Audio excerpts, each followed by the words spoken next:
Com a quarta-feira começa o meio da Semana Santa, e a imagem que se faz desse meio é que ele se torna o ponto de transição, um eixo.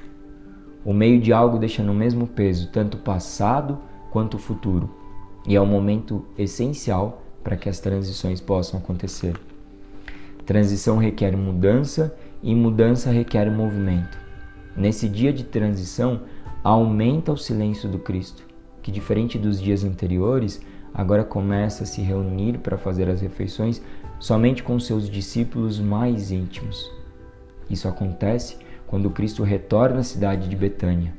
E essas reuniões que se faziam eram elas em volta da mesa, tendo a comida como o elo entre as pessoas. Comer e conversar para mim é uma troca de mundos. É uma troca de mundos porque pela comida colocamos o mundo de fora para dentro. E por aquilo que falamos, colocamos o nosso mundo para fora. O quanto que perdemos quando não temos tempo para comer e conversar com as pessoas. E quando temos esse tempo, o quanto que de fato estamos presentes para que essa troca entre os mundos aconteça. O silêncio de Cristo permanece. E é a ação e a voz de outros que começa a aparecer. Entre os acontecimentos desse dia, Maria Madalena unge os pés do Cristo com óleo.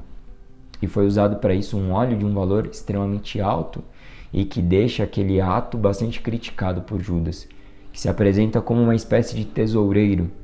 E com a tesoura e não com o tesouro, ele aponta aquela cena como uma cena de desperdício, que aquele dinheiro poderia ser gasto para dar aos pobres, por exemplo.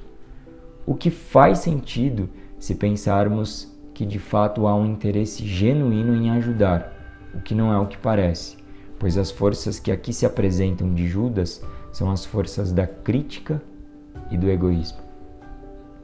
Em uma leitura espiritual, aquele ato feito por Maria Madalena era uma forma até mesmo de preparação do corpo do Cristo para o que viria nos próximos dias.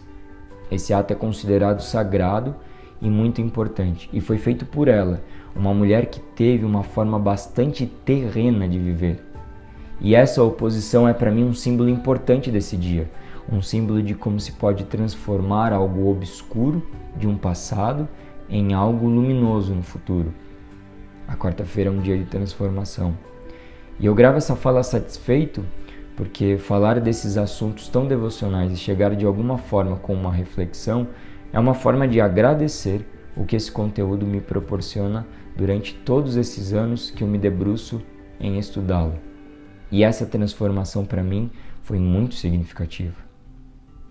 Nesse dia, Judas enfim executa sua traição contra o Cristo.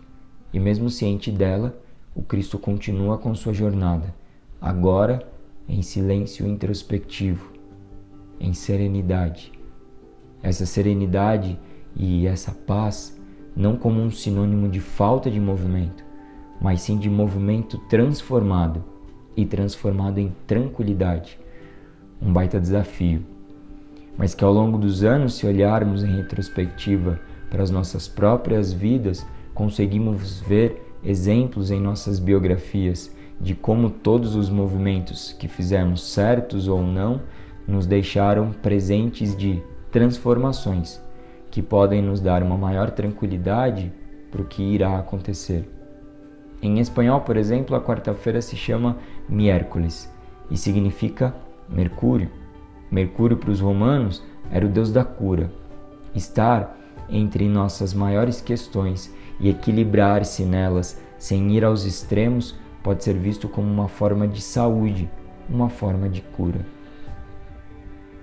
O equilibrar dessas forças e as escolhas que fazemos para as nossas transformações marcam o que esse dia traz enquanto imagem, que é o prelúdio para a Santa Ceia que acontece na quinta-feira.